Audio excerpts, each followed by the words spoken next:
Hello good morning students. आप लोग कैसे हैं? आपकी स्टडी कैसी चल रही है? तो जैसा कि मैंने बताया था कि जैसे ही वो चैप्टर मैं एक्सप्लेन कर दूंगा, जितने भी चैप्टर्स थे बायोलॉजी सेक्शन के वो मैं कर चुका हूं आप लोग का क्लास 10th का एग्जामिनेशन पॉइंट ऑफ व्यू से। ओके, और उसको आप लोग अच्छे से देख भी रहे हो और याद भी किए हो। चलो, तो अब समय बिल्कुल कम है एग्जामिनेशन का। अब आप लोग को क्या करना है कि कम समय में किस तरह से ज्यादा मार्क्स उठाया जाए एग्जाम में, वो मैं बताऊंगा यहाँ पे। और उसके लिए मैंने बताया था कि जितने भी चैप्टर्स हैं उन सभी चैप्टर्स का मैं एक एक करके आपको सेट प्रैक्टिस करवाऊंगा। टोटल क्वेश्चंस जो आपके एग्जाम में आने वाले हैं उन सभी क्वेश्चंस को मैं प्रैक्टिस करवा दूंगा। ओके, तो अभी मैं बता दूं, ये जो प्रैक्टिस सेट जो मैंने तैयार किया है आप लोगों के लिए, ये सिर्फ हिंदी मीडियम वाले बच्चों के लिए है अभी। ओके, और बिहार बोर्ड के एग्जाम आने वाले हैं, फरवरी में स्टार्ट होने जा रहा है। तो क्लास 10th का मैंने साइंस का टोटल प्रैक्टिस सेट मैं बना चुका हूं और यहाँ पे आप लोग इसको एक एक करके आप पढ़ोगे, स्टडी करोगे, याद करोगे। जिन बच्चों को आकर के टेस्ट देना है वो आकर के टेस्ट दे सकते हैं। ओके, और टेस्ट में आपको पहले ही क्वेश्चन मैं अवेलेबल करा दूंगा। इसका पीडीएफ का लिंक भी मैं इसमें अपलोड कर दूंगा। ओके, तो चलो आज से ये शुरू हो रहा है प्रैक्टिस सेट आपके साइंस का। और आज का जो टॉपिक रहेगा वो टॉपिक है आपका फर्स्ट चैप्टर नंबर फर्स्ट, रासायनिक अभिक्रियाएं एवं समीकरण। उस चैप्टर का मैंने यहाँ पे बनाया है प्रैक्टिस सेट। ओके, तो चलो, सबसे पहले मैं एक्सप्लेन करने से पहले मैं थोड़ा सा यहाँ पे इंट्रोडक्शन आप लोगों को बता दूं कि क्वेश्चन किस तरह से क्वेश्चन आपके एग्जाम में आएंगे। और वैसे ही क्वेश्चन को मैंने यहाँ पे आपको सॉल्व करके बताया है मैंने। और उसी पैटर्न पे मैंने यहाँ पे क्वेश्चन भी सेट किया है। ओके, तो जैसा कि आपको पता है कि बिहार बोर्ड के एग्जामिनेशन में जो क्वेश्चन पूछे जाते हैं साइंस में, आपको बता दें कि सबसे पहला जो रहेगा वह रहेगा आपका वस्तुनिष्ठ प्रश्न। ओके, कौन सा रहेगा? तो ऑब्जेक्टिव टाइप, इसमें इसको ऑब्जेक्टिव टाइप क्वेश्चन रहेगा, वस्तुनिष्ठ प्रश्न रहेगा। इसमें आपको जो साइंस, मैं सब्जेक्ट यहाँ साइंस की बात कर रहा हूं। ओके, साइंस सब्जेक्ट की मैं बात कर रहा हूं यहाँ पे। तो आप देखेंगे साइंस सब्जेक्ट में सबसे पहला जो आपका सेक्शन रहेगा वो सेक्शन रहेगा आपका ऑब्जेक्टिव टाइप, यानी कि वस्तुनिष्ठ प्रश्न आपसे पूछे जाएंगे। इसमें आपको कितने, तो टोटल 80 नंबर के आपके एग्जाम होते हैं। टोटल फुल मार्क्स आप देखोगे, फुल मार्क्स वो होगा 80 नंबर का। ओके, फुल मार्क्स आपका 80 का होगा, 20 का प्रैक्टिकल होता है। तो यहां देखेंगे सबसे पहले ऑब्जेक्टिव होगा आपका। ऑब्जेक्टिव में 1 से लेकर के 80 क्वेश्चन, नंबर ऑफ क्वेश्चन आपके यहाँ पे 80 होंगे, जिसमें आपको सिर्फ बनाने कितने हैं, तो 40 बनाने हैं। 40 क्वेश्चन ही आपको सॉल्व करने हैं 80 में से। ओके, तो ये आपका पैटर्न रहेगा। उसके बाद आपका जो दूसरा रहता है वो लघु उत्तरीय प्रश्न, शॉर्ट आंसर टाइप। दूसरा रहता है short answer type. Okay, short answer type, इसमें 2 नंबर के क्वेश्चन होंगे आपके। इसमें भी 2 नंबर में आपके ऑप्शनल रहेंगे, ठीक, वो आपके क्वेश्चन रहेंगे। उसके बाद लॉन्ग आंसर टाइप क्वेश्चन रहेंगे, दीर्घ उत्तरीय प्रश्न रहेंगे। ये 3 पैटर्न आपके एग्जाम में आएंगे। इसी पैटर्न पे मैंने भी आपके लिए प्रैक्टिस सेट बनाया है। और ये प्रैक्टिस सेट आप एक बार नहीं, 2 बार 3 बार, आप बार बार इसको प्रैक्टिस करेंगे। कम समय में, मैं बार बार बोलता हूँ, बिल्कुल कम समय में आपके पूरे चैप्टर को रिवाइज करवा दूंगा। ओके, तो ये रहा पैटर्न। इसी पैटर्न पे मैंने भी क्वेश्चन सेट किया है, जो कि हूबहू आपके एग्जाम में आने वाले हैं जो पैटर्न। ओके, और इसको आपको अच्छे से पढ़ना है, याद करना है। तो चलिए, आज का मैंने बताया, आज का जो पहला जो सेट होगा वो सेट होगा साइंस का फर्स्ट चैप्टर, केमिकल रिएक्शन एवं इक्वेशन। ओके, तो रासायनिक अभिक्रियाएं एवं समीकरण पे आधारित जो क्वेश्चन होगा, ये क्वेश्चन मैंने जो जो इंपॉर्टेंट क्वेश्चंस हैं, मैं ये यहाँ ये भी बता दूं आपको, जो क्वेश्चन मैंने सेट किया है वो बिल्कुल आपका एनसीईआरटी जो बुक है उसी बुक से मैंने क्वेश्चन बनाया है। कुछ क्वेश्चन जो क्वेश्चन बैंक में पहले पूछ चुके हैं वो भी क्वेश्चन मैं इसमें डाला हूं। तो कहीं जाने की जरूरत नहीं है, बस इसी सेट को याद करना है, अच्छे से समझना है, और आपको 100 में 100 मार्क्स मिलेंगे। ओके, चलिए शुरू करते हैं क्लास 10th का सेट नंबर 1। आज हम लोग क्या करने जा रहे हैं, सेट नंबर 1 को सॉल्व करेंगे, सेट नंबर 1। ओके, और सेट नंबर 1 मैं बता दूं, जो भी स्टूडेंट्स जो पढ़ रहे हैं, क्लास में आ रहे हैं, उन सभी को मैंने बता दिया है कि ये सेट का जो प्रिंट आउट है वो कहाँ से मिलेगा। आप पहले ही ले लो, उसका आकर के टेस्ट दो, प्रैक्टिस करो आकर के क्लास में। ओके, और जितना हो सके ज्यादा से ज्यादा जो भी स्टूडेंट्स हैं सभी को बोलो आप कि आकर के आप यहाँ पे क्लास में प्रैक्टिस करेंगे। उसका टाइम है, मैं 2 घंटे का प्रैक्टिस सेट तैयार किया हूँ 50 नंबर का। मेरा जो सेट है वो बता दूं, इसमें फुल मार्क्स जो होंगे वो आपका 50 का मैंने सेट किया है। और इसके लिए जो टाइम मिलेगा आपको, वो टाइम मिलेगा आपको 2 घंटे। ओके, 2 घंटे में 50 नंबर का आपको बनाना है और प्रैक्टिस करना है। घर से याद करो और मेरा वीडियो देखो, इसमें भी आपको एक्सप्लेनेशन मिलेगा। ओके, तो चलो शुरू करते हैं आज का सेट नंबर 1। और ये चैप्टर नंबर 1 है रासायनिक अभिक्रियाएं एवं समीकरण, जो कि 2023 में एग्जाम होने वाला है फरवरी में, उसके लिए काफी इंपॉर्टेंट है। ओके, तो इसमें मैंने जो क्वेश्चन सेट किया है सबसे पहले अभी मैं डील करूंगा, यहाँ पे एक्सप्लेन करूंगा। पहला जो होगा वो आपका ऑब्जेक्टिव टाइप क्वेश्चन होगा, ऑब्जेक्टिव टाइप। ओके, इसमें मैंने 10 क्वेश्चन डाले हैं, 10 into 1 आप देखेंगे 10 नंबर का एमसीक्यू क्वेश्चन डाला हूं मैं। ओके, 10 एमसीक्यू ओनली, जो भी इंपॉर्टेंट एमसीक्यू है यानी कि वस्तुनिष्ठ प्रश्न है वो मैंने यहाँ पे एक्सप्लेन किया हूं। तो चलो पहला क्वेश्चन देखते हैं। फर्स्ट क्वेश्चन कह रहा है कि नीचे दी गई अभिक्रिया के संबंध में कौन सा कथन असत्य है। बिल्कुल एनसीईआरटी का जो एक्सरसाइज का क्वेश्चन है वो मैं क्वेश्चन यहाँ पे एक्सप्लेन कर रहा हूं। ओके, तो क्वेश्चन कह रहा है कि नीचे दी गई अभिक्रिया के संबंध में कौन सा कथन असत्य है।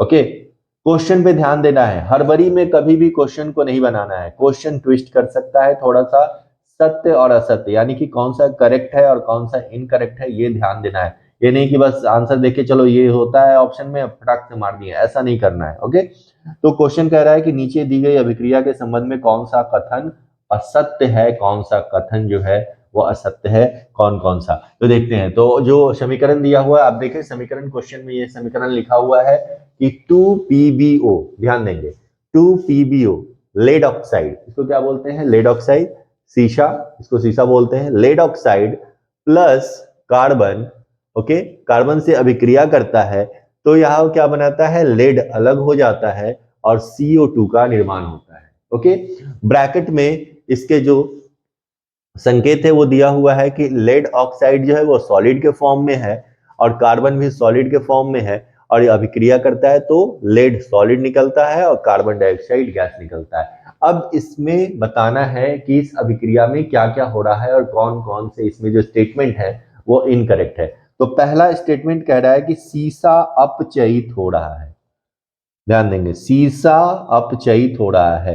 ओके, तो सीसा क्या हो रहा है, अपचयित हो रहा है, और कार्बन डाइऑक्साइड उपचयित हो रहा है। दूसरा ऑप्शन है कार्बन उपचयित हो रहा है। चौथा ऑप्शन है PbO। ओके, PbO यानी कि सीसा लेड ऑक्साइड अपचयित हो रहा है। ध्यान देंगे यहां पे दो वर्ड को। ओके, एक है उपचयन और दूसरा है अपचयन। ये बहुत कंफ्यूज करता है। ओके, ये दोनों वर्ड बहुत ही कंफ्यूज करता है, तो इसको ध्यान देना है कि उपचयन और अपचयन होता क्या है। ठीक, तो उपचयन देखेंगे तो उपचयन में क्या होगा कि ऑक्सीजन ऐड होगा और हाइड्रोजन बाहर निकल जाएगा। ठीक, अपचयन में क्या होगा, ऑक्सीजन जो है वो घटेगा, माइनस होगा, और हाइड्रोजन जो है इसमें प्लस होगा। तो ये सिंपल समझ लिए, उपचयन और अपचयन समझ में आ गया। अब उपचयन को इंग्लिश में ऑक्सीडेशन बोलते हैं और अपचयन को रिडक्शन बोलते हैं। ओके, रिडक्शन रिएक्शन, और दोनों को एक साथ आपने पढ़ा होगा, दोनों को एक साथ क्या बोलते हैं, रिडॉक्स अभिक्रिया, रिडॉक्स रिएक्शन, इसको बोलते हैं रिडॉक्स रिएक्शन। ओके, तो क्या बोला जाता है इसको, रिडॉक्स रिएक्शन बोलते हैं। क्वेश्चन इसी से आधारित है। अब आपको यह समझ में आना चाहिए कि किसमें क्या हो रहा है। तो देखेंगे अब, तो फर्स्ट ऑप्शन कर रहा है क्या, सीसा अपचयित हो रहा है, सीसा अपचयित हो रहा है, अपचयित। ओके, तो जैसे ही अपचयित हो गया तो सीसा अगर अपचयित होगा तो आप देखें सीसा यहां पे है, यहाँ भी शीशा है। ओके, तो क्या इसमें हाइड्रोजन कहीं से जुड़ रहा है? अपचयित का मतलब ये हुआ ना कि क्या शीशा में हाइड्रोजन जुड़ रहा है या ऑक्सीजन यहाँ पे जुड़ रहा है। आप देखें शीशा में, तो कहीं से इसमें हाइड्रोजन नहीं जुड़ रहा है, इसलिए यह अपचयित नहीं हो रहा है। ओके, इसलिए पहला ए जो ऑप्शन होगा वो गलत है। दूसरा, कार्बन डाइऑक्साइड उपचयित हो रहा है। क्या कार्बन डाइऑक्साइड में ऑक्सीजन जुड़ रहा है, ऑक्सीजन का योग हो रहा है? तो नहीं हो रहा है यहाँ पे। ओके, तो क्या होगा, ये भी गलत हो जाएगा। थर्ड ऑप्शन देखते हैं, कार्बन उपचयित हो रहा है। कार्बन यहाँ पे है, तो कार्बन उपचयित हो रहा है, यानी कि उपचयित का मतलब होता है कि किसी तत्व में, यौगिक में ऑक्सीजन अगर जुड़ता है, योग होता है, तो उसको उपचयित बोलते हैं। तो कार्बन जो होगा वो यहाँ पे क्या उपचयित हो रहा है? तो डेफिनेटली कार्बन में ऑक्सीजन जुड़ रहा है, योग हो रहा है और कार्बन डाइऑक्साइड बना रहा है, तो कार्बन क्या हो रहा है? उपचयित हो रहा है। ओके, चौथा ऑप्शन, पीबीओ अपचयित हो रहा है। क्या पीबीओ लेड ऑक्साइड अपचयित हो रहा है? ओके, अब तो अपचयित में क्या हाइड्रोजन यहाँ पे जुड़ रहा है? ओके, हाइड्रोजन जुड़ रहा है? नहीं जुड़, यहाँ पे देखेंगे तो कह रहा है कि पीबीओ अपचयित हो रहा है, तो पीबीओ डेफिनेटली अपचयित हो रहा है। हाइड्रोजन जुड़ भी नहीं रहा है, लेकिन ऑक्सीजन तो हट रहा है, यहाँ पे ऑक्सीजन अलग जा रहा है। तो जैसे ही अलग जा रहा है तो इसको कहेंगे कि पीबीओ क्या हो रहा है? वो अपचयित हो रहा है लेड में, शीशा में। तो दो ऑप्शन सही है और दो ऑप्शन गलत है। तो पहला ए एंड बी जो होगा वो गलत ऑप्शन है, इसलिए इसका आंसर जो हो जाएगा वो फर्स्ट वाला हो जाएगा, ए एवं बी। क्लियर? चलिए नेक्स्ट क्वेश्चन पे चलते हैं। नेक्स्ट क्वेश्चन कह रहा है, रिएक्शन लिख दूं मैं, क्वेश्चन नंबर 2।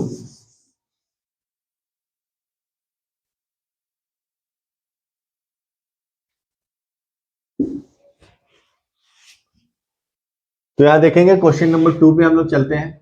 क्वेश्चन नंबर 2 कह रहा है कि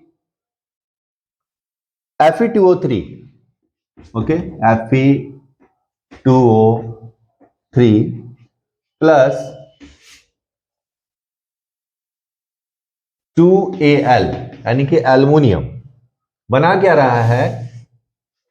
Al2O3 प्लस 2Fe, ये कह रहा है। Okay, Fe2O3 plus 2Al aluminium plus Al2O3 aluminium oxide plus यहाँ पे आयरन बाहर निकल जा रहा है। तो क्वेश्चन कह रहा है कि ऊपर दी गई अभिक्रिया किस प्रकार की है? ऑप्शन, संयोजन अभिक्रिया, द्विविस्थापन अभिक्रिया, वियोजन अभिक्रिया या विस्थापन अभिक्रिया। तो यहाँ पे आप क्या देख रहे हैं? सिंपल क्वेश्चन है कि यह एक यौगिक है पूरा। ओके, यहाँ पे आयरन ऑक्साइड है और ये एल्युमिनियम इस ऑक्साइड को, ऑक्साइड में से आयरन को अलग कर दे रहा है और अपना एल्युमिनियम ऑक्साइड बना ले रहा है। तो एक को हटा करके दूसरा अपना स्थान ग्रहण कर ले रहा है, इसलिए इसको सिंपली कहेंगे कि यह विस्थापन अभिक्रिया है। ओके, तो ऑप्शन नंबर डी जो होगा वो सही होगा, विस्थापन अभिक्रिया। नेक्स्ट क्वेश्चन नंबर 3 पे चलते हैं। ओके, तो क्वेश्चन नंबर 3, लौह चूर्ण पर तनु हाइड्रोक्लोरिक अम्ल डालने से क्या होता है? इसका रिएक्शन लिखते हैं हम लोग। अब देखेंगे कि लौह चूर्ण पर तनु हाइड्रोक्लोरिक अम्ल डालने पे क्या होगा। लौह चूर्ण यानी कि Fe प्लस HCl तनु, ओके, डाइल्यूट, डाइल्यूट कहेंगे इसको। तो क्या होगा? ओके, क्या बनेगा? ऑप्शन है, हाइड्रोजन गैस एवं आयरन, आयरन क्लोराइड बनता है, क्लोरीन गैस एवं आयरन, आयरन हाइड्रोक्साइड बनता है, कोई अभिक्रिया नहीं होती, आयरन लवण एवं जल बनता है। तो आप देखेंगे अम्ल, एसिड, बेसिस एंड सॉल्ट में नेक्स्ट चैप्टर में भी एक्सप्लेन किया हुआ है कि ये है मेटल यानी कि धातु और ये है अम्ल यानी कि एसिड। जब भी धातु की अभिक्रिया अम्ल से होती है तो उसमें क्या निकलेगा? हाइड्रोजन गैस निकलेगा। ओके, हाइड्रोजन गैस, और जो धातु है उससे रिलेटेड उसका क्लोराइड बनेगा। तो यहाँ पे FeCl2 आपका यहाँ पे बन जाएगा, आयरन क्लोराइड बन जाएगा। ओके, तो यहाँ पे क्या बनेगा आपका?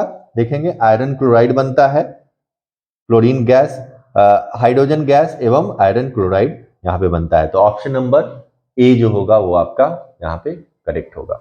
ओके, चलिए next question, question number 4।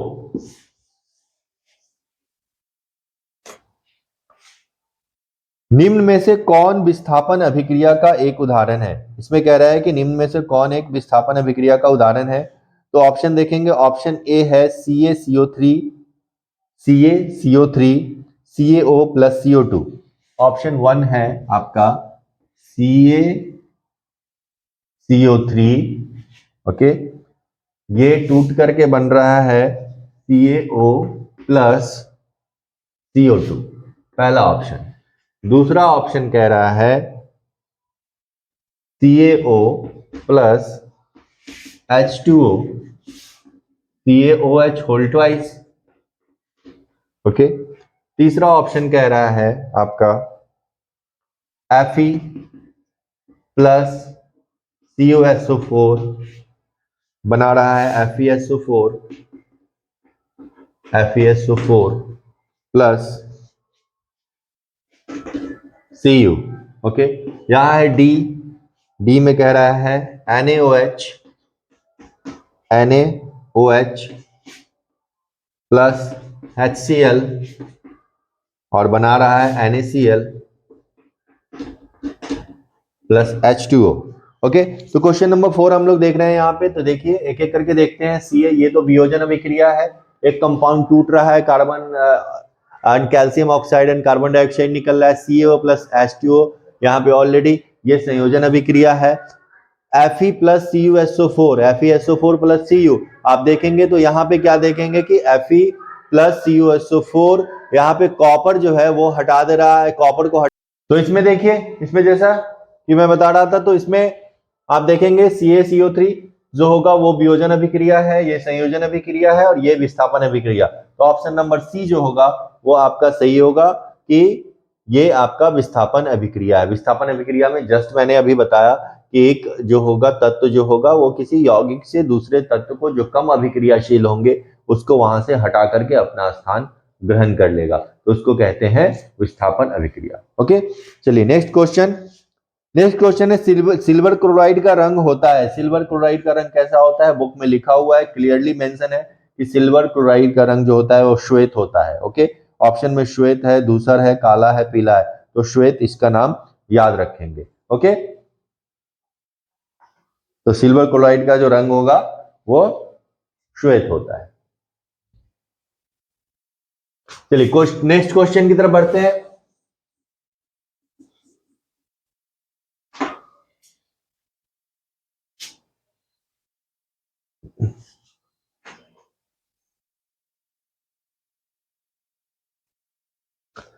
Next question कह रहा है कि तुतिया नीला थोथा का अणुसूत्र होता है। ये बार बार क्वेश्चन पूछ चुका है एग्जाम में, हो सकता है इस बार भी आए, तो याद रखेंगे कि CuSO4 into 5H2O, जो पहला ऑप्शन है वही सही है। दूसरा FeSO4 into 7H2O, ये हरा थोथा होता है, ग्रीन विट्रॉल होता है। Na2B4O7 into 10H2O, PbNO3 whole twice. तो इसका ऑप्शन याद रखेंगे, नीला थोथा का जो सूत्र होता है वह CuSO4 into, जो यहां पे देखेंगे, ओके, 5H2O, ये आपका हो गया नीला थोथा का सूत्र, और ये एग्जाम में अक्सर क्वेश्चन पूछा जाता है। ओके, चलिए क्वेश्चन नेक्स्ट क्वेश्चन नंबर 6 पे चलते हैं। क्वेश्चन नंबर 6 है कॉपर की परमाणु संख्या है। ओके, तो कॉपर की परमाणु संख्या पता है 29 होता है। Question number 6। Question number 7, chips बनाने वाले चिप्स की थैली में से ऑक्सीजन हटाकर उसमें निम्न में से कौन सा गैस युक्त कर देते हैं? तो यहां पे इस क्वेश्चन को समझें कि चिप्स, जितने भी लेज, कुरकुरे, ये सब जितने भी चिप्स होते हैं, आप देखेंगे उसका पैकेट जो होता है फुला हुआ रहता है, और जब अंदर जब उसको खोलेंगे तो क्वांटिटी बिल्कुल रहेगा कम और बाहर से देखने में लगेगा काफी भरा हुआ है। तो उसमें कौन सी गैस डाली जाती है? ऑप्शन होगा हाइड्रोजन, कार्बन, नाइट्रोजन, सल्फर। तो इसका ऑप्शन होगा आपका नाइट्रोजन। ओके, तो नाइट्रोजन ऑक्सीजन हटा दिया जाता है क्योंकि वो रिएक्शन ना कर सके, मॉइस्ट नहीं हो सके, और नाइट्रोजन जो है वो ऑक्सीजन से रिएक्शन करने नहीं देता है, और ऑलरेडी नाइट्रोजन जो होता है वो इनर्ट होता है। ओके, तो नाइट्रोजन कभी अभिक्रिया नहीं करता है। ओके, इनर्ट नाइट्रोजन डालते हैं उसमें। क्लियर? चलिए नेक्स्ट क्वेश्चन, क्वेश्चन नंबर 8। चांदी के ऊपर काली परत व तांबे के ऊपर हरी परत का चढ़ना निम्न में से किसका उदाहरण है? आप देखेंगे अगर आपके घर में चांदी की बर्तन हो, कोई भी यूटेंसिल, कोई भी बर्तन अगर चांदी का हो, कॉपर का हो, तांबा का होता है अगर, तो उस पे आप देखेंगे कि चांदी वाले पे क्या होता है, कौन सा रंग चढ़ेगा? काला, वो काला हो जाता है, लगे जैसे कि कालिक वगैरह लगी हुई वैसा, और जो तांबे का बर्तन होता है उस पे हरा लग जाता है। तो ये क्या होता है, ये ऑक्सीजन के संपर्क में आने से उस पे एक ऑक्साइड का लेयर चढ़ जाता है, और यह जो उदाहरण है वो किसका उदाहरण है? तो संक्षारण कहलाता है। ये क्या कहलाता है? संक्षारण कहलाता है। तो ऑप्शन नंबर बी आपका संक्षारण जो होगा वो सही होगा। ओके, इसमें और भी ऑप्शन दिए हुए हैं। विकृत गंधिता, तो विकृत गंधिता क्या होता है कि जब कोई खाद्य पदार्थ जो होता है ना, विकृत गंधिता, वो आगे मैंने क्वेश्चन दिया है, तो जो खाद्य पदार्थ होता है वो मॉइस्चर में आने के कारण सड़ने लगता है, गलने लगता है, उसको विकृत, उसमें बदबू आने लगती है, तो उसको विकृत गंधिता रेंसिडिटी बोलते हैं। ओके, नेक्स्ट क्वेश्चन नंबर 9 है, निम्नलिखित में से कौन सा बुझा हुआ चूना है? CaO, CaOH whole twice, CaCO3, Ca। तो सिंपल है, बुझा हुआ चूना का सूत्र क्या होता है? CaOH का होल ट्वाइस। ये हो गया आपका बुझा हुआ चूना, यानी कि कैल्शियम ऑक्साइड को जैसे ही जल में, अभी जस्ट इसका मैंने एग्जांपल दिया था, इससे पहले ऑप्शन में था, जैसे ही डालेंगे, चूना को डालेंगे पानी में तो बुझ जाएगा, तो बुझा हुआ चूना और कैल्शियम हाइड्रोक्साइड ये कहलाता है। ओके, नेक्स्ट क्वेश्चन है आपका क्वेश्चन नंबर 10, इस सेट का लास्ट क्वेश्चन है। संगमरमर का रासायनिक सूत्र क्या होता है? संगमरमर का रासायनिक सूत्र, ये भी एग्जाम में कितनी बार पूछा है। ओके, तो संगमरमर हो सकता है 2 नंबर में पूछ दे, वस्तुनिष्ठ क्वेश्चन नहीं पूछ के, तो याद रखेंगे कैल्शियम कार्बोनेट ही बोलते हैं इसको, CaCO3। CaCO3 जो होगा वो संगमरमर का सूत्र होता है। तो ये आपके 10 वस्तुनिष्ठ प्रश्न हो गए। ओके, अब इसके बाद मैं यहां पे बताऊंगा आप लोगों को जो मैंने क्वेश्चन सेट किया है, objective type, sorry, short answer type, okay, and long answer type. तो चलिए देखते हैं। अब लघु उत्तरीय प्रश्न में पहला क्वेश्चन है कि वायु में जलाने से पहले मैग्नीशियम रिबन को साफ क्यों किया जाता है? ये क्वेश्चन आप समझेंगे, आंसर, इसका आंसर भी आपको मिल जाएगा, रिटन में भी मिल जाएगा, या खुद से भी आप तैयार कर सकते हैं। बिल्कुल सिंपल क्वेश्चन है ये। तो समझेंगे इस क्वेश्चन को पहले कि वायु में जलाने से पहले मैग्नीशियम रिबन को साफ क्यों किया जाता है। ये फर्स्ट, आप इसका एक्टिविटी भी मैंने कराया है, मैंने क्लास में इसका एक्टिविटी करा के दिखाया है, इसका वीडियो भी ऑलरेडी अवेलेबल है यूट्यूब चैनल पे, आप देखेंगे मेरे, तो इसका वीडियो ऑलरेडी अवेलेबल है। तो वायु में जलाने से पहले मैग्नीशियम रिबन को साफ क्यों किया जाता है? तो मैग्नीशियम रिबन आपको पता है, मैग्नीशियम रिबन, मैग्नीशियम का सूत्र क्या होता है? Mg होता है, और जब हम इसको प्रयोगशाला में रखते हैं, देखे होंगे प्रयोगशाला में मैंने दिखाया है इसको, मैग्नीशियम रिबन को रखने पे वो काला काला, उस पर भी क्या होता है? ऑक्सीजन का लेयर चढ़ जाता है। ओके, ऑक्सीजन का लेयर चढ़ जाता है, जिसके कारण वो उसकी अभिक्रिया जो होती है वो कम हो जाती है। तो फिर जैसे ही हम उसको जलाने के लिए जाते हैं तो वो जल्दी नहीं जलेगा। तो इसके लिए क्या करते हैं? सैंड पेपर, रेगमाल जिसको बोलते हैं, उससे साफ किया जाता है, ताकि वो मैग्नीशियम रिबन अच्छे से जल सके और मैग्नीशियम ऑक्साइड का चूर्ण प्राप्त हो सके। ओके, तो यही इसका आंसर हो जाएगा। नेक्स्ट क्वेश्चन है, किसी पदार्थ X के विलयन का उपयोग सफेदी करने के लिए होता है? ध्यान देंगे, ये क्वेश्चन काफी इंपॉर्टेंट है, ये भी काफी बार आ चुका है क्वेश्चन में। तो कह रहा है कि किसी पदार्थ X के विलयन का उपयोग सफेदी करने के लिए होता है।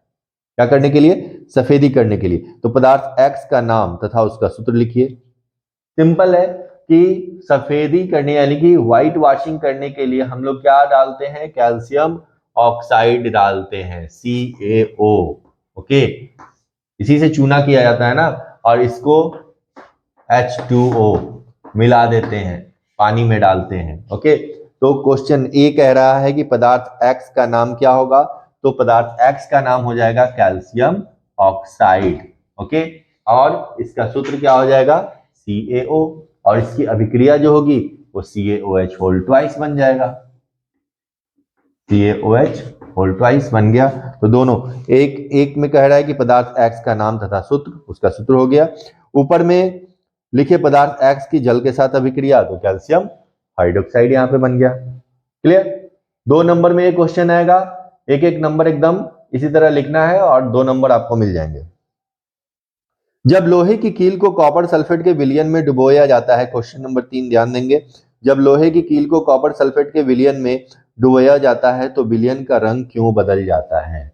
ओके, एक अभी मैंने बताया तो कॉपर सल्फेट का विलयन है, उसमें क्या डाल रहे हैं, Fe, लोहे के कील को डालेंगे CuSO4, ये कॉपर सल्फेट का विलयन है, इसका रंग कैसा होता है, नीला।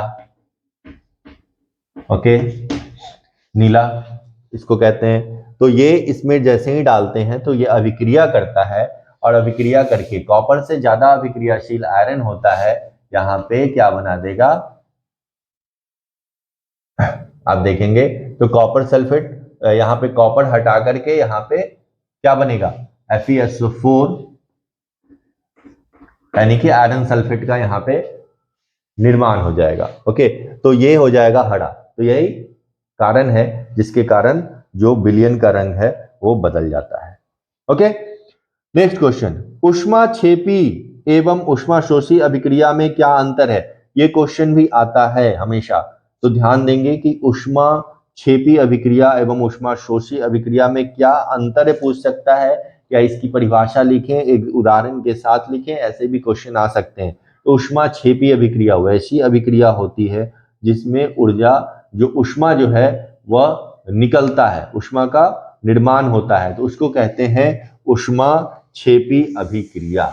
ओके, ऊष्माक्षेपी अभिक्रिया उसको बोलेंगे। तो ध्यान देंगे यहाँ पे ऊष्माक्षेपी अभिक्रिया, क्लियरली आपके बुक में भी इसका एग्जाम्पल भी दिया हुआ है। तो ऊष्माक्षेपी अभिक्रिया में आप लिखेंगे कि श्वसन को ऊष्माक्षेपी अभिक्रिया कहते हैं, श्वसन का जो अभिक्रिया है उसको लिख देंगे, ये एक उदाहरण हो जाएगा, और इसमें ऊष्मा का निर्माण होता है, ऊष्मा जिसमें निकलता है। ऊष्माशोषी फोटोसिंथेसिस का, प्रकाश संश्लेषण का अभिक्रिया को आप लिख देंगे, वो ऊष्माशोषी का उदाहरण हो जाएगा। ओके, नेक्स्ट क्वेश्चन, श्वसन को ऊष्माक्षेपी अभिक्रिया क्यों कहते हैं, ये भी क्वेश्चन आया है। तो श्वसन का अभिक्रिया आप रासायनिक अभिक्रिया लिखेंगे, उसमें देखेंगे कि ऊष्मा का निर्माण होता है, एटीपी का निर्माण होता है, इसलिए श्वसन को ऊष्माक्षेपी अभिक्रिया कहा जाता है। ओके, जितने भी संयोजन अभिक्रिया होते हैं वो सभी ऊष्माक्षेपी अभिक्रिया होते हैं।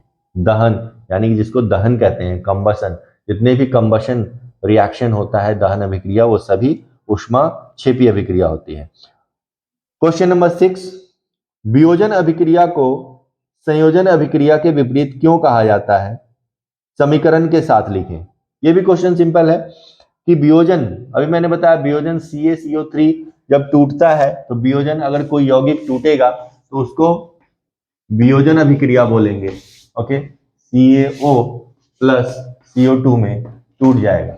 ओके, तो ये वियोजन अभिक्रिया हो गया, और कार्बन प्लस ऑक्सीजन जुड़ेगा तो CO2 हो जाएगा, तो ये हो जाएगा संयोजन अभिक्रिया। तो एक में जुड़ता है, एक में टूटता है, तो इसलिए इसको एक दूसरे के जो है विपरीत कहते हैं। ओके, क्वेश्चन नंबर 7 है, विस्थापन एवं द्विविस्थापन अभिक्रिया में क्या अंतर है, समीकरण के साथ लिखें। तो विस्थापन एवं द्विविस्थापन अभिक्रिया, अभी मैंने बताया विस्थापन अभिक्रिया में क्या होता है कि एक यौगिक से एक जो तत्व है वो उस तत्व को हटा करके अपना स्थान ग्रहण कर लेता है, तो विस्थापन अभिक्रिया कहते हैं। जिसका ऑलरेडी जो अभी वस्तुनिष्ठ प्रश्न मैंने बताया है उसमें उदाहरण दिया हुआ है, वहां से आप इसका आंसर लिख सकते हो।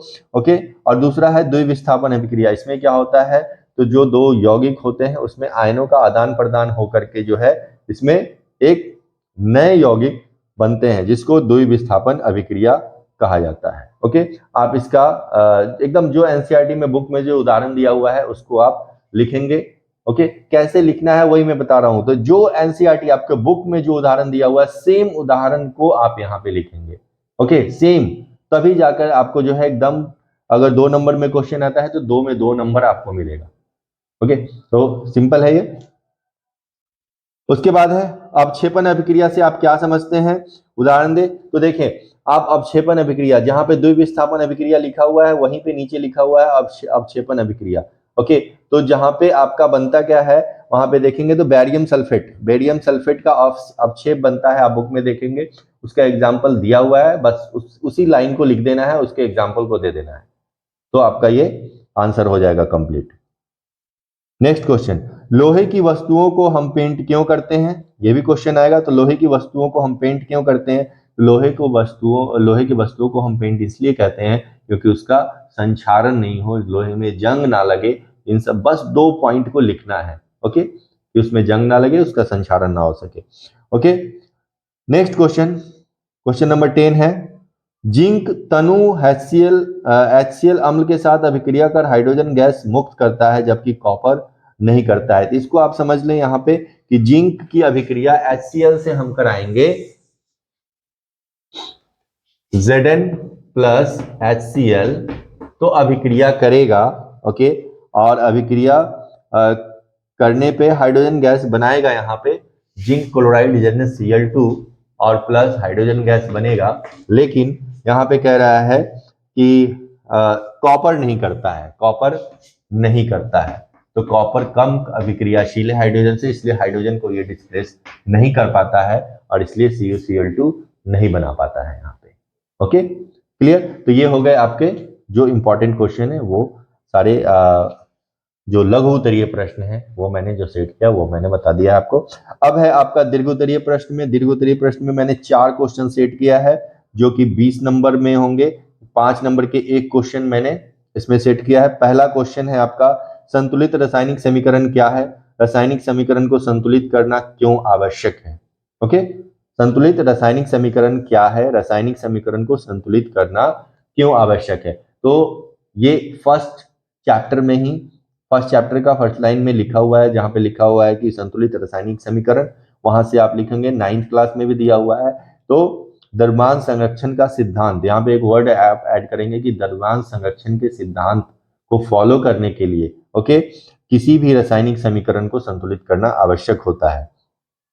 ओके, तो ये लिखेंगे 5 नंबर में देना है। तो संतुलित रासायनिक समीकरण क्या है, सबसे पहले लिखेंगे कि संतुलित रासायनिक समीकरण क्या है, इसका उत्तर लिखेंगे 3 से 4 लाइन में। ओके, ज्यादा नहीं लिखना है, 3 से 4 लाइन में टू द पॉइंट एकदम आंसर लिखेंगे। 3 से 4 लाइन में रासायनिक समीकरण को संतुलित करना क्यों आवश्यक है, क्यों आवश्यक है, तो वहां पे द्रव्यमान संरक्षण के सिद्धांत के बारे में लिखेंगे और एक उदाहरण यहाँ पे दे देंगे, तो आपको 5 में 5 नंबर मिल जाएगा। ओके, नेक्स्ट क्वेश्चन है, निम्न रासायनिक समीकरणों को संतुलित कीजिए। ये क्वेश्चन मैंने दिया है कि दूसरा क्वेश्चन जो लॉन्ग क्वेश्चन है, निम्न रासायनिक समीकरणों को संतुलित कीजिए। तो एक मैं यहाँ पे बता देता हूं इसका, और बाकी सब आपका जो है खुद ब खुद बन जाएगा। तो पहला है कि HNO3 plus CaOH whole twice. Okay, ये बना रहा है CaNO3 का होल ट्वाइस और प्लस H2O, ये ध्यान देंगे आप।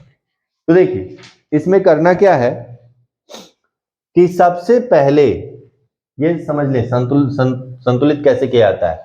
ये LHS है और ये RHS है, राइट हैंड साइड वाला। दोनों में ये देखेंगे कि कौन से तत्व का जो परमाणु है वो सबसे ज्यादा है, सबसे पहले उसी को संतुलित करेंगे। ओके, तो यहां पे देखेंगे हम कि ऑक्सीजन इधर कितना है 3 और यहां 2, 5 है। इधर ऑक्सीजन कितना है, अब देखिए 3 और 6 और एक यहां पे हो गया 7 हो गया। ओके, बाकी सब कम है, तो सबसे पहले हम ऑक्सीजन को यहां पे संतुलित करेंगे। तो अगर यहां पे 2 लगा देते हैं, ऑक्सीजन कितना हो गया इधर 2 और 6 8। अब इधर भी 8 करेंगे, इधर कितना है 3, यहां 2 कर देंगे तो 3 दूना 6 और यहां 2 8, ऑक्सीजन बराबर हो गया। अब देखिए बाकी सबको देखिए, हाइड्रोजन इधर 1 और यहां 2 3, इधर हाइड्रोजन कितना है 2 और 2 4 हो गया, यहाँ 2 हो गया और 2 2 4, सॉरी यहाँ पे भी 4 है और यहाँ पे भी 4 हो गया। नाइट्रोजन एक इधर, यहाँ पे नाइट्रोजन 2, यहाँ भी नाइट्रोजन 2, कैल्शियम यहाँ 1 है, कैल्शियम यहाँ 1 है, सभी बैलेंस हो गए। तो बस यही ट्रिक होता है कि सबसे पहले ये देखना है कि कौन सा तत्व यानी कि कौन से एलिमेंट का जो परमाणु है वो सबसे ज्यादा है, उसको काउंट कर लेंगे और उसी को सबसे पहले बैलेंस कर देंगे, बाकी ऑटोमेटिक जो है वो बैलेंस होना शुरू हो जाएगा, जिसको हीट एंड ट्रायल मेथड बोला जाता है और सबसे बेस्ट मेथड यही होता है। Okay, next question, question number 3 मैंने दिया यहाँ पे कि निम्न पदों का वर्णन कीजिए तथा प्रत्येक का एक एक उदाहरण दे। संक्षारण, विकृत गंधिता, 2 है, इसको आपको एक्सप्लेन करना है। संक्षारण मैंने बताया कि किस तरह से चांदी है, कॉपर है, संक्षारित होता है। उसका विकृत गंधिता, रेंसिडिटी, जो कि खाने के सामान जो खराब हो जाते हैं उसको कहते हैं। एकदम एनसीईआरटी में इसका आंसर लिखा हुआ है, आपके उस सेंटेंस में लिखा हुआ है, उसी सेंटेंस को इस आपने कॉपी में लिखना है और वही आकर के जो टेस्ट देना है उसमें लिखना है। तो जो एनसीईआरटी में लिखा हुआ उन्हीं बातों को लिखेंगे तो आपको हूबहू सेम आंसर में आपको मार्क्स मिलेंगे, कहीं से कोई मार्क्स नहीं कटेगा। ओके, लास्ट क्वेश्चन है रिडॉक्स अभिक्रिया क्या है, इसके कितने प्रकार हैं, उदाहरण के साथ वर्णन करें। रिडॉक्स अभिक्रिया मैंने बताया अपचयन और उपचयन दोनों को एक साथ बोलते हैं रिडॉक्स अभिक्रिया। 2 प्रकार है, एक अपचयन होता है, दूसरा उपचयन होता है और इसका उदाहरण जो है अभी फर्स्ट क्वेश्चन में ही वो भी उदाहरण इसका दिया हुआ है। ओके, और एक कॉपर ऑक्साइड वाला भी उदाहरण दिया हुआ है एनसीईआरटी में। दोनों उदाहरण को लिख देंगे, यही आपका कंप्लीट आंसर हो जाएगा। ओके, तो चलिए ये मैंने बताया प्रैक्टिस सेट का। इस तरह से जितने भी प्रैक्टिस सेट होंगे वो सभी को मैं 1 बाय 1 एक्सप्लेन करूंगा, बताऊंगा कि कैसे आंसर लिखना है। ओके, तो वीडियो को बार बार देखिए और जितना हो सके इसको शेयर कीजिए। जितने स्टूडेंट्स हैं, अभी जो भी स्टूडेंट्स 10th क्लास में हैं जिनका एग्जाम अभी फरवरी में हो रहा है, उनको ज्यादा से ज्यादा शेयर करें। ओके, लाइक करें, कमेंट करें और जो भी डाउट है, जहां भी अगर किसी सेंटेंस में किसी में अगर डाउट हो रहा है आप कमेंट बॉक्स में लिख सकते हैं, आप उसमें कमेंट कर सकते हैं। कोई और भी क्वेश्चन हो, जो टॉपिक आपको समझ में नहीं आ रहा हो, उस पर भी आप जो भी क्वेश्चन हो उसको आप इसमें कमेंट कर सकते हैं और इसमें आपका आंसर मैं बना करके भेज दूंगा। तो चलिए तब तक के लिए देखते रहिए, बाय बाय। फिर मैं जल्द ही कल या परसों में ही मैं दूसरा सेट इस पे अपलोड करूंगा। और मैं लास्ट में फिर बता दूं, जो भी बच्चे हैं वो टेस्ट देने के लिए आए, क्लास में आइए, आप लोग टेस्ट देने के लिए आए। मैं खुद सारे ऑलरेडी सारे क्वेश्चंस जो हैं आप लोगों के पास अवेलेबल है और इसका पीडीएफ भी आप लोग को अवेलेबल हो जाएगा। ओके, चलिए तब तक के लिए बाय बाय।